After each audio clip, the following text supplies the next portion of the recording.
Good afternoon out there, shopkeepers and do-it-yourselfers out there.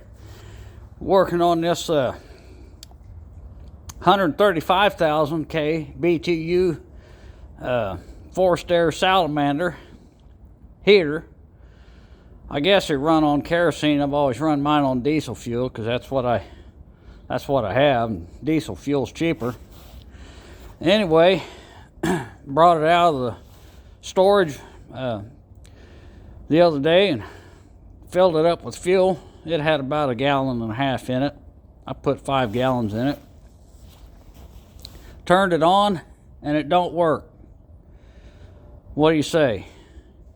Well, it's got an error code 1. I don't know. I don't work on these. But it's surely something I can probably figure out. I'm going to try and fix it because these things are about $2 a thousand BTU. That'd be $270. I think that's what I paid for it a couple years ago. So we'll take it apart and see what's the matter with it. See, we got the error code 31. What happens is you turn it on, the fan kicks on and runs, but then it'll shut off in about, maybe 7 or 8 seconds, and you get that code. It doesn't even try to light. So we'll do the right thing and go ahead and unplug it so we don't get shocked. We'll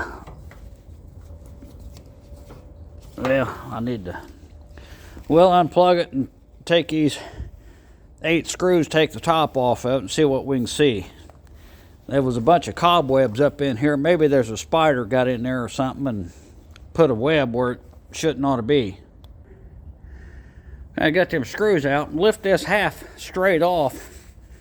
And on this model, there's a rectangular slotted that your rear fan screen goes up in there.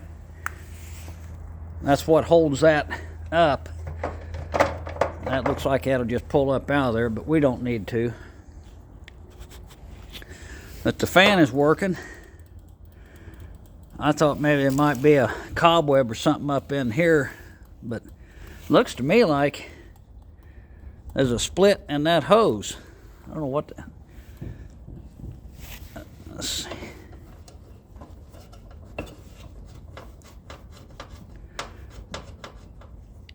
I think the way these work, that motor runs. This is not a fuel pump.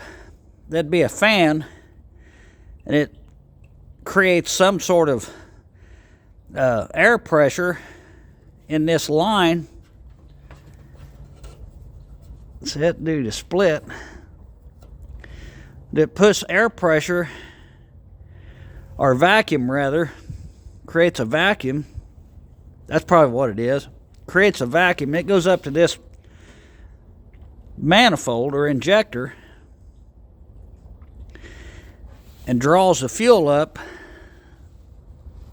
in this other hose. So let's trim that off and put that back on. And just cut that piece off and put that hose back up on there. Don't cut off a whole bunch because that hose is, you're limited.